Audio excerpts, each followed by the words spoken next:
वृक्षरोपण पर कवि सम्राट मीडिया क्लब भंजनगर प्रस्तुति बैठक। घुमुसुर अंचल अग्रणी पंजीकृत कवि सम्राट मीडिया क्लब सांबादिक संघर एक जरूरी बैठक भंजनगर डाकबंगला अनुष्ठित होइथिला। संघर सभापति वरिष्ठ सांबादिक श्री प्रदीप कुमार स्वाई सभापतित्व में सभा कार्य आरंभ होइथिला। आयोजन होइथिबा सभारे सभापति को सभ्य मानक द्वारा फुलतोड़ा सह उपढौकन सह सम्मानित करा जायथिला। आजिर एही कार्यक्रम रे संघर उपदेष्टा दंडपाणी प्रधान, सह संपादक उदयनाथ पंडा, संयोजक रंजित जेना, कोखदक्ष समीर महापात्र, सुशांत पंडा, प्रफुल्ल महारणा, ब्रज षडंगी, संतोष जेना प्रमुख निजर मत पोषण करथिले।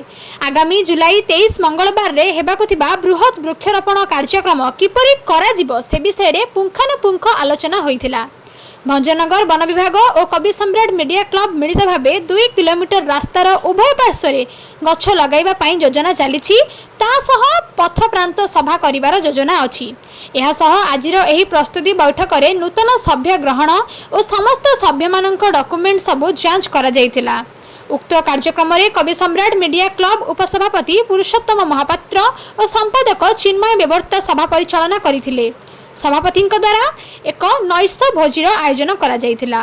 भंजनगरु दंडपाणी प्रधान को रिपोर्ट, प्रतिकार न्यूज।